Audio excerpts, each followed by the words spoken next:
जनता जो स्वयं सुरक्षा का सामर्थ्य रखती है उसमें कैटलिक एजेंट का रोल करने चले, उस रूप में समाज को ले जाने का सामर्थ्य हम सुरक्षा बलों में है। आज गुजरात देशમાં સૌથી નીચો ક્રાઇમ રેટ ધરાવતા રાજ્યોમાંનું એક છે। છેલ્લા 10 વર્ષમાં ગુજરાતમાં કોમી રમખાણો પર સંપૂર્ણપણે કાબુ પ્રાપ્ત થયો છે।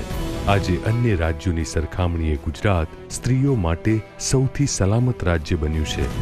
રાજ્યમાં ચેતક કમાન્ડો ફોર્સિસની રચના સાથે ગુજરાત સુરક્ષાના ઉદાહરણરૂપ બની રહ્યું છે।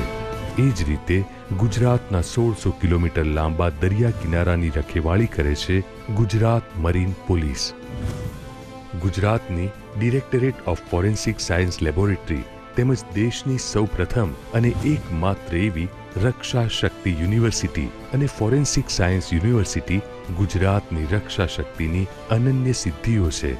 રાજ્યના નાગરિકોએ ન્યાય માટે વલખા ન મારવા પડે તે માટે શરૂ કરવામાં આવી છે 102 ઇવનિંગ કોર્ટ્સ, 34 નારી અદાલતો, નાના ગુનાઓ માટે લોક અદાલતો અને ફાસ્ટ ટ્રેક કોર્ટ્સ।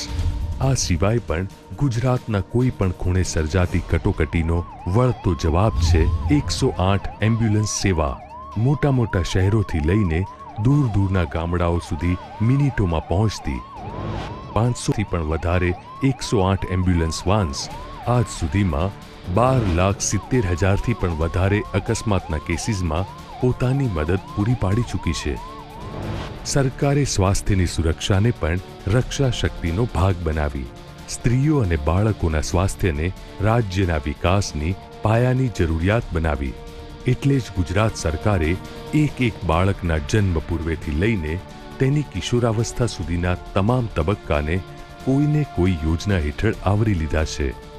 ગુજરાતમાં સફળ માતૃત્વની સીડી બની છે ચિરંજીવી યોજના। સગર્ભા મહિલાઓને પ્રસૂતિ દરમિયાન અને પ્રસૂતિ બાદ યોગ્ય તબીબી સારવાર મળી શકે, ગરીબી રેખાની નીચે જીવતી બહેનોને રોકડ સહાય અને પોષણક્ષમ આહાર